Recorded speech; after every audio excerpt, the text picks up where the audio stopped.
This Android feature saved millions of lives. If you follow the news even remotely, you probably know by now that Venezuela was hit with a double earthquake, one at magnitude of 7.2 and another not even a minute later at a magnitude of 7.5.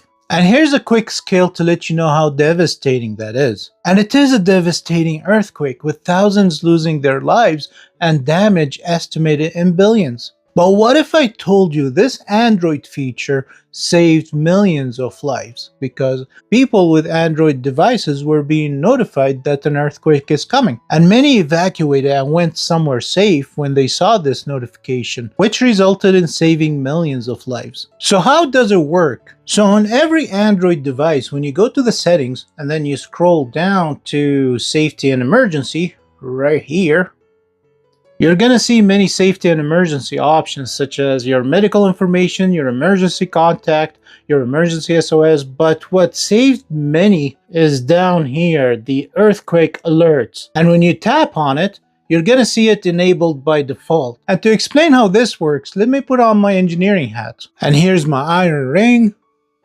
And now I can explain it to you from an engineering perspective. Yeah, I'm an engineer in real life. So when an earthquake starts, there are two types of waves that emit from the epicenter of the earthquake. A P wave, a primary wave that kind of goes like this, like I'm showing in the image, that goes lengthwise. It's more of a compression wave. And the P waves, the primary waves, they are fast-moving waves. They are faster than the secondary waves, the other type of waves that we encounter in an earthquake. The S waves, the secondary waves, they are more of a shear type of waves, and they shake the ground perpendicular to the direction of the wave, whether it's up and down or side to side, just like I'm showing right here. And due to the way they travel, the S waves push and pull the ground, causing devastating damage. However, the S waves are slower than the P waves. And there are other types of waves that are generated from an earthquake, such as the love waves and the Rayleigh waves, and those can actually cause more damage even than the S waves. However, for the sake of simplicity of this video, what you need to remember is the fact that the P waves,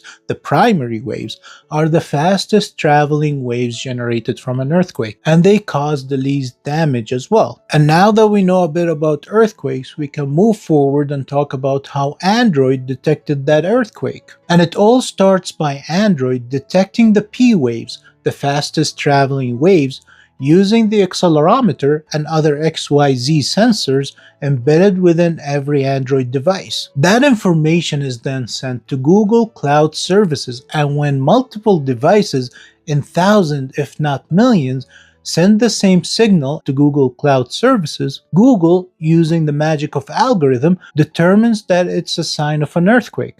And that's when Google Cloud Services starts sending those warning messages to Android devices, asking people affected within the earthquake area to take cover or evacuate to somewhere safe. And the entire process from sensing the P waves to sending the warning messages takes only few seconds. And it has to take only few seconds because in those situations, every second matters.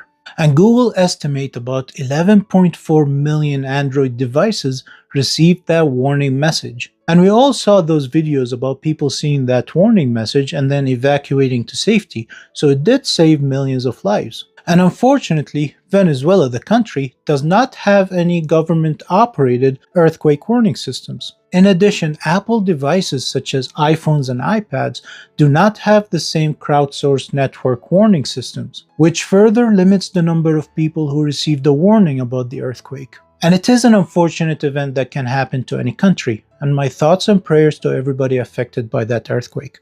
And I'll talk to you in the next video.